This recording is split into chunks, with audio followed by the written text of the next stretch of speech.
আসসালামু আলাইকুম, আমি লাবণী রহমান চলে আসলাম আরও একটি রেসিপি নিয়ে। এই গরমের দিনে তরকারি তো খেতে বেশি ভালো লাগে না, তাই আমি আলু আর পটল দিয়ে গলদা চিংড়ি দিয়ে রান্না করব। চলুন তবে শুরু করা যাক। প্রথমে আমি একটি ফ্রাই প্যানে তেল দিয়ে তার মধ্যে সবজিগুলো আগে ভাজি করে নেব। সরিষার তেল দিয়ে আমি রান্না করছি। পটলগুলো আমি সুন্দর করে ভাজি করে নেব। পটল কিন্তু ভাজি করলে অনেক সুস্বাদু লাগে, মনে হয় যে পটল না ঝিঙে দিয়ে ভাত খাচ্ছি। এই জন্য পটলগুলা ভাজলে ভালো লাগে। পটলগুলো আমার ভাজা হয়ে গেছে, এই পর্যায়ে আমি পটলগুলো তুলে নিচ্ছি। এর মধ্যে আমি রান্না করব। দিয়ে দিলাম পেঁয়াজ, রসুন, আদা বাটা, সামান্য একটু পানি দিয়ে মশলাগুলো আমি কষিয়ে নিব। দিয়ে দিলাম জিরা বাটা,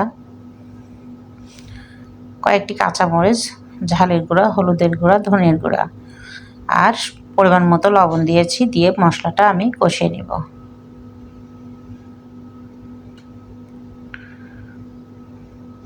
দিয়ে দিলাম চিংড়ি মাছ। আগে থেকে চিংড়ি মাছগুলো ভুনা করে নিলে খেতে ভালো লাগে, তাই চিংড়ি মাছগুলো আমি ঢাকনা দিয়ে ঢেকে কিছুক্ষণ জাল করব। যখন মশলা থেকে তেল ছেড়ে দেবে, আমি এর মধ্যে ভাজি করে রাখা সবজিগুলো দিয়ে দিলাম। আলু এবং পটল ভালো করে কষিয়ে নিব। কষাতে কষাতে মশলা থেকে যখন তেল ছেড়ে দেবে, এর মধ্যে আমি সামান্য পরিমাণ একটু পানি দিয়ে দেব।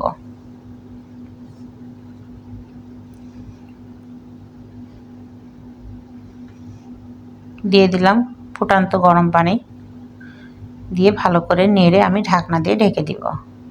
ঢাকনা দিয়ে ঢেকে কিছুক্ষণ খুলে দেখলাম যে ঝোল কতটুকু পরিমাণ শুকিয়েছে। এর উপরে ধনেপাতা কুচি দিয়ে দিলাম সামান্য পরিমাণ। আবার ভালো করে নেড়ে কিছুক্ষণ রেখে দেব। ঝোল শুকিয়ে গেলে নামিয়ে নিলাম। হয়ে গেল আমার আলু আর পটল দিয়ে গলদা চিংড়ি রান্না। গরম গরম গরম ভাতের সাথেই পরিবেশন করুন গলদা চিংড়ি রান্না, খেতে অনেক সুস্বাদু। আমার ভিডিওটা যদি আপনাদের ভালো লেগে থাকে তাহলে like, comment, share and subscribe করে দিবেন। ভালো থাকুন, সুস্থ থাকুন। আল্লাহ হাফেজ।